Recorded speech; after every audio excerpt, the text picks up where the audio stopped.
Bonsoir à tous, c'est Cyril de Steve Trend, de retour de Corée du Sud, où j'ai passé 10 jours très très intéressants, et où j'ai pu prendre un peu de recul vis-à-vis des marchés, ça fait toujours du bien. Et je vais revenir sur, après plusieurs mails de demande, sur les différents indices actions, notamment après les alertes un petit peu qu'on avait mentionné, notamment sur le CAC 40 et sur le S&P 500.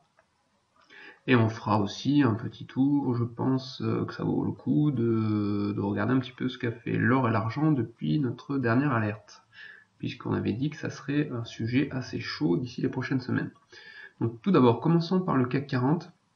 Sur le CAC 40, on a tapé la semaine dernière, une résistance vraiment très importante après avoir cassé les 5100 points qui étaient potentiellement une résistance importante parce que c'était le haut du canal aussi. Alors je l'ai enlevé, hein, tracé sur une échelle logarithmique. C'était pas la grosse zone de résistance, mais c'était une résistance qui a joué son rôle une semaine et demie. Ça va pas durer très longtemps. D'ailleurs, dès qu'on a passé les 5100, clairement, on a pris 150 points, 170 points, vraiment très très très facilement. Maintenant, ce qui nous intéresse, après cette accélération haussière des derniers de 170 points, qui était très intéressante à prendre, c'est de voir finalement la réaction qu'on a eue la semaine dernière sur une énorme zone à 5270. Celle-là, elle est vraiment très très énorme. Alors pourquoi elle est énorme d'abord? Parce qu'on a une droite de tendance baissière maintenant qui relie les trois points bien distincts, et avec la réaction qu'on a eue la semaine dernière, cette droite de tendance baissière, elle est valide, il n'y a aucun problème là-dessus. Donc ça, c'est un premier argument sur cette zone de 5270 points. Deuxième argument de taille, encore une fois, c'est cette zone de 5270 points, c'est 76,4% de retracement de Fibonacci de toute la baisse qu'on a eue de 2007 à mars 2009. Troisième élément pour dire que le 5270 points est une énorme zone de résistance, c'est une énorme zone de résistance horizontale qu'on a pu taper en 2006, en 2007, plusieurs fois en 2007. Donc on a vraiment une liste d'éléments très très importante pour dire que 5270 points, c'est quelque chose d'extrêmement solide, et ça va être très très très compliqué à casser. Alors, je dis pas que c'est impossible, mais alors ça va être, si on casse 5270 points, donc là c'est plus 170 points de potentiel que le marché va ouvrir, ça va être un potentiel bien plus important de presque 1000 points, donc on ira sans problème chercher les 6170 points. Ça, c'est pas mon scénario favori. Mon scénario privilégié, étant donné le nom, alors bien sûr il y a le quantitative easing de la BCE, ça c'est un fait, mais bon, il peut y avoir des éléments externes qui peuvent apparaître dès cette semaine d'ailleurs, parce que là, l'heure où on enregistre, il est que 21h, on est dimanche soir, mais la hausse ne va pas être infinie, faut pas rêver. Faut pas rêver, notamment par rapport à ce qu'on voit sur les autres indices actions, c'est notamment indices actions américains. Donc on va pas pouvoir voir les marchés européens monter indéfiniment, surtout au rythme actuel, euh,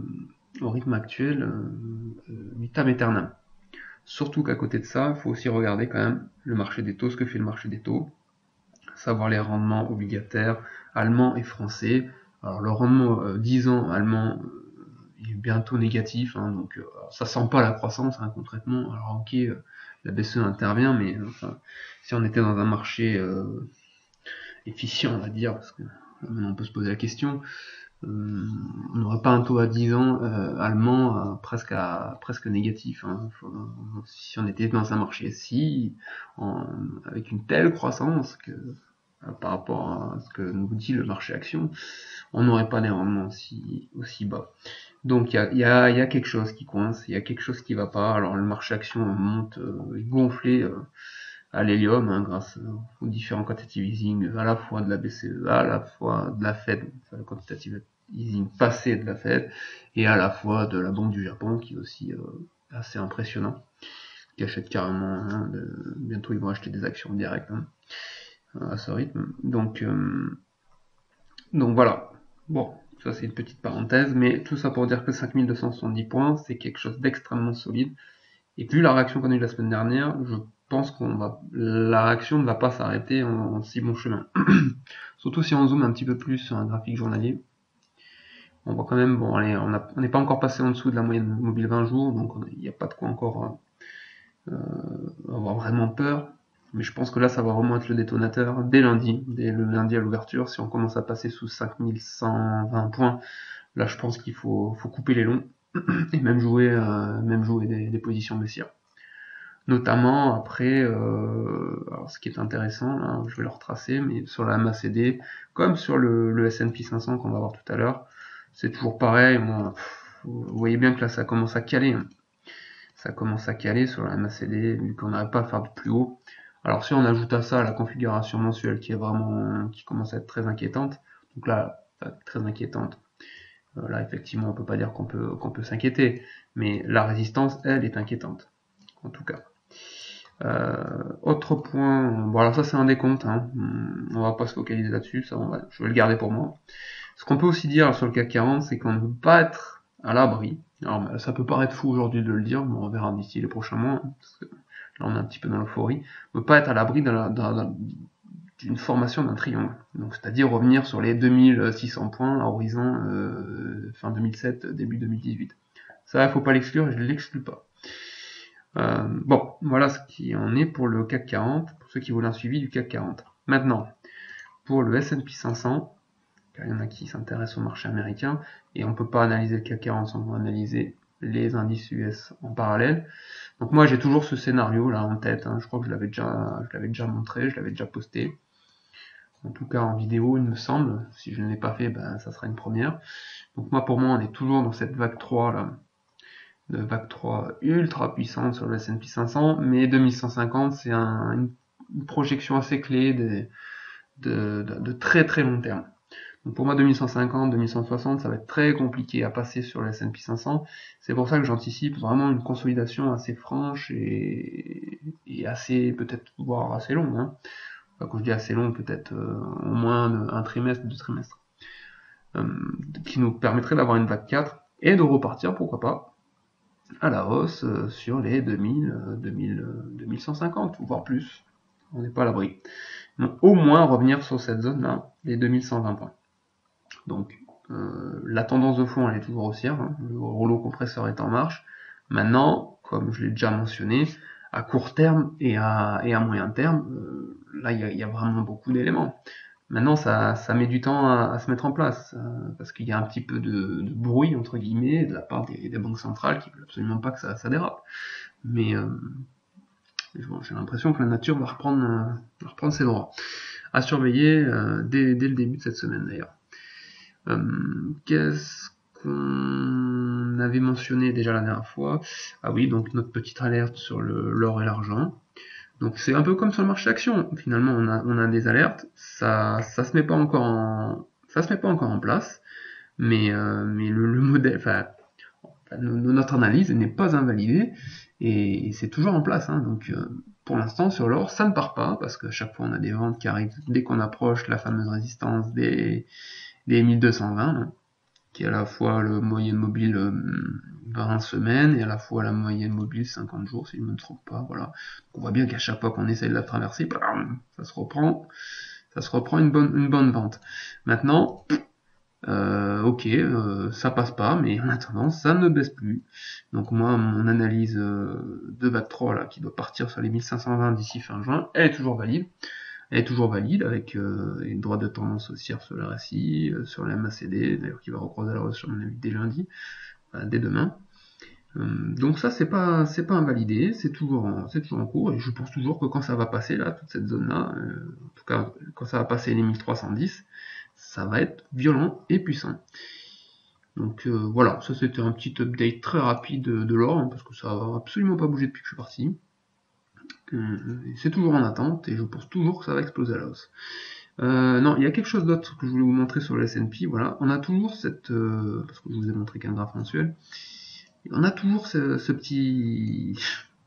ce petit couac là, cette droite de tendance baissière sur la RSI qui est parfaite, hein, qui est toujours en place, et pareil sur la MACD. Alors ça peut encore durer 3 plombs, hein, des choses comme ça, on n'est pas à l'abri, que ça reste en latéral pendant une éternité encore.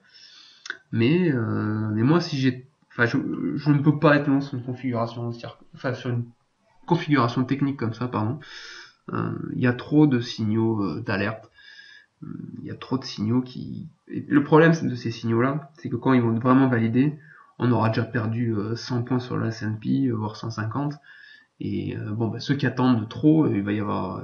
il y a un potentiel qui va vraiment s'amoindrir à la baisse. Et puis pour ceux qui sont vraiment bien longs, ils vont être piégés. Et puis ça va se faire, je pense, avec une belle force. Il y a quelque chose que je n'ai pas regardé, donc on va regarder ensemble, c'est mon ETF sur la volatilité, qui en général donne plutôt des indices intéressants. Bon là il nous donne absolument rien. Donc ça c'est pas quelque chose qui va être exploitable, mis à part le fait de dire que sur le S&P 500 il n'y a pas d'alerte encore. Donc l'alerte que j'ai sur le S&P 500 elle est que sur les indicateurs techniques et pas sur la volatilité. Ça peut se retourner tellement vite que bon, il faut pas non plus se baser uniquement là-dessus. Hein. Parce que là, par exemple, on est resté très longtemps sur des niveaux assez élevés, alors que le S&P repartait fortement à la hausse. Donc bon, je le regarde, c'est un indicateur de plus, mais c'est pas quelque chose sur lequel on peut se baser uniquement. Et ah oui, il y a quelque chose de très intéressant pour ceux qui suivent, la Société Générale. Alors pourquoi c'est intéressant Société Générale? Parce que déjà sur la configuration journalière, on a quelque chose qui se passe, vu qu'on passe en dessous de la moyenne mobile d'un jour. C'est la première fois depuis le mois de février. Donc ça c'est un premier signal vendeur. On a la MACD qui croise à la baisse. Mais bon, ça c'est quelque chose pour une configuration très court terme, mais à plus long terme, on a vraiment quelque chose de très intéressant. C'est cette Bollinger là qui se resserre en mensuel. Et qui peut, peut-être pas des scénarios apocalyptiques, bien qu'il soit toujours probable, mais ce qui est intéressant de voir, c'est que là sur les 47 là qu'on a vu, sur le niveau sur lequel on a buté autour des 47 €, c'est la bande de Bollinger supérieure mensuelle qui est tellement resserrée que bon ça peut pas, la probabilité de casser à la hausse là dès ce mois-ci et d'accélérer à la hausse elle est ultra faible. On a plutôt une probabilité de rejoindre la bande basse là, à 35 € de façon flash et express. Donc ça c'est pareil, c'est encore un argument baissier à la fois pour soutenir notre vue sur le CAC 40 et sur le S&P 500. Voilà, bon, il y a beaucoup d'hypothèses, il n'y a rien encore de validé malheureusement depuis que je suis parti, mais on va quand même garder en tête le fait que sur le CAC 40 on a tapé une résistance énormissime, vraiment je pèse mes mots, énormissime. Donc ça, si on arrive, je serais le premier étonné si je voyais le CAC 40 casser 5270 là d'ici les 2 prochaines semaines. Ça voudrait dire que le potentiel de hausse est vraiment très important sur le CAC 40. Mais ce n'est absolument pas mon scénario privilégié. Bien au contraire, je pense plutôt qu'on va repartir à la cave en ayant tapé ce niveau-là, si on tient compte de mon décompte global de très long terme, sur lequel on aura peut-être l'occasion de revenir bien plus tard. C'est pas ce qui nous intéresse pour l'instant.